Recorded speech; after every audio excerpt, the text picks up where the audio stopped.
closely together, especially in this sort of more turbulent time.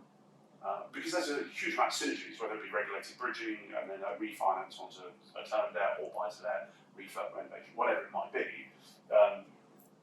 Sometimes do you feel it works where it works against each other? I think there's been a movement towards that already, hasn't it? In the fact that the bridging lenders, a lot of them do buy-to-let finance.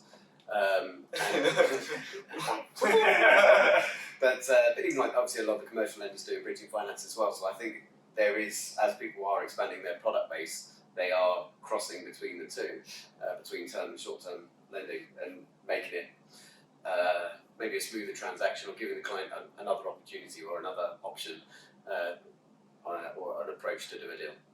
I think our duty of care comes into that as well, alongside the education part of it. If you can offer that exit product, or do you know what I mean? It makes it much better for the client. It's a better journey. Do you think there's more value then in the bridge to let products, the bridge to sort of refinance products, all sort of wrapped into one? I think there's a balance to strike, in terms of the USPs of the bridge we spoke of. It's the speed, it's the flexibility, it's that the outcome is it delivers a level of certainty. And I think with some of the bridge to term type of products, if that underwriting is too complex and too robust at the start of the process, and I think it can have an adverse effect. Yeah. So we know that how important an exit is for a bridge, but if that is, if there are other barriers put in front of the criteria of underwriting, changes the essence of what the bridging on is, then I get that. As a lender, do you guys, obviously with that, you're into the buy-to-let market. I mean, do you utilise your buy-to-let product offerings as when you're reviewing a bridging case? To sort of get yourselves comfortable, essentially, that there are going to be exit. From a sense check, from an affordability point of view, from looking at exits, yes, but also if we've got a loan that's sitting on our books where it's coming to the end of the term and they've sort of been, they've buried their head in the sand, they've not done what they were supposed to do, then you can, via the broker or if it's a direct consumer deal, turn around to them and say, well, look, there is an option. By the way, it would fit our buy-to-let. If your client wants it, go and use it. Yeah. So we can always play that through for them to say, look, you'd rather refinance onto a buy-to-let than sit there and default on your loan, because it's a negative connotation for both sides of it. It's about providing that client journey, essentially, from start to finish, and ultimately, like you say, giving them an option. I think so. Interestingly, you touched on something there about how a lender, like the mortgage lenders, look at underwriting, and how sometimes it can be too obtrusive and it isn't so smooth and it isn't so straightforward. How are we finding bridging lenders then as the marketplace? Are bridging lenders still doing what they should be doing, which is smoothing out the process, asking for what they need rather than what they want, or are we seeing some of that credit risk appetite falling through where they started to ask too many questions which don't make sense? I think. No one wants to answer that. I can hear it go. So I was waiting for him to say. He wants to answer. Yeah. No, go doesn't know what he's going to say yet. No, exactly what it. I think depends on lender. One of the conversations we had before was what can we change to improve the process, and I think sometimes from the get-go there's too much that needs to be had. It's not necessary, and that can sometimes put clients off, or it's asked at a later stage after underwriting. So I think there's a fine line between it. I think the majority of bridge lenders get it right, but there are a few that need to tweak their requirements and make it less generic and more tailored to each element, home improvements. Well, a case should be underwritten on its own merits and on a case-by-case basis. And you've got an empty finance very good at a human approach and asking for things that are suitable, not because they think it's needed, whereas not every lender is streamed like that in the market at the moment. But it's exactly on that point. We try to look at each case literally on its own merits. What are the details of the case? Who are we lending to? What's the client, the use, and underwrite that as opposed to underwriting a bridging case as generically as you mentioned. But it's easy to find lenders who talk the talk and don't necessarily walk the walk, isn't it? So I think again we have a responsibility to our distribution to make sure that our panel delivers that certainty, delivers that speed, delivers that flexibility. It's a crucial aspect of what we do.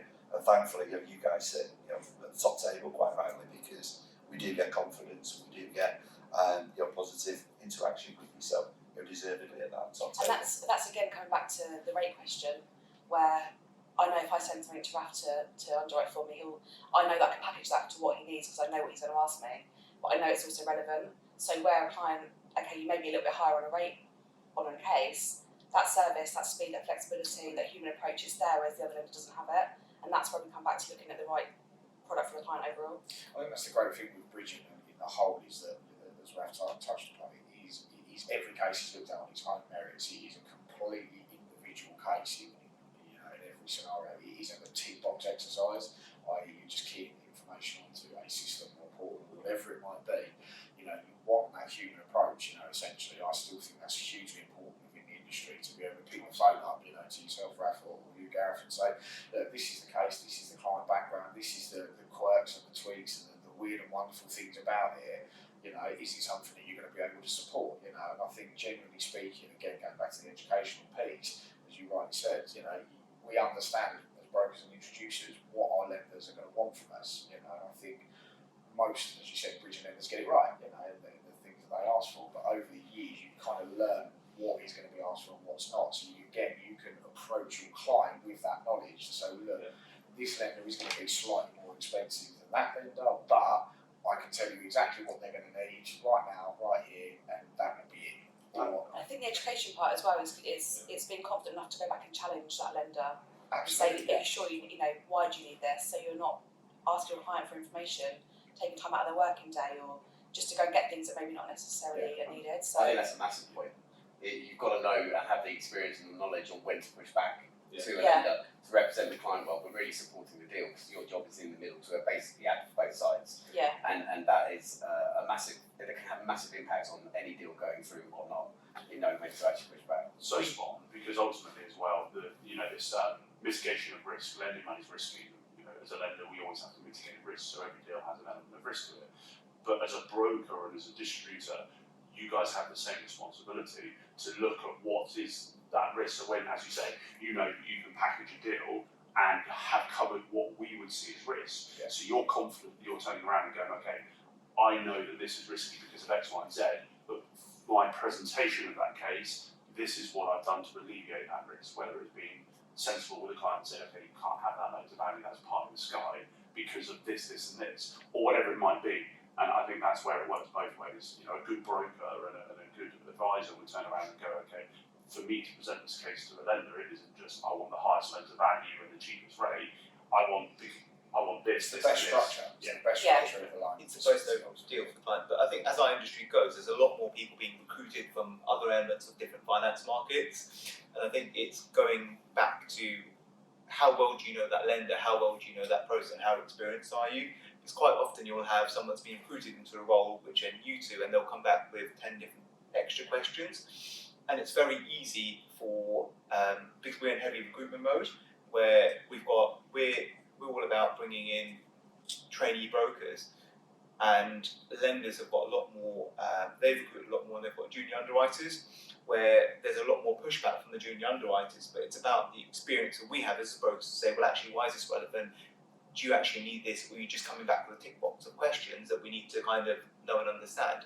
And that can be very off-putting for brokers working with junior underwriters, but we kind of get it and we work with them and we want to understand why they're thinking about where is it the presentation that's correct? Is it that something we've not spotted, something lenders actually picked up? So I think as the industry goes, there'll be a lot more people asking questions, but I think the broker experience part of it, which is what Chris said, 100% agree with, knowing how well that lender performs and knowing and understanding that lender.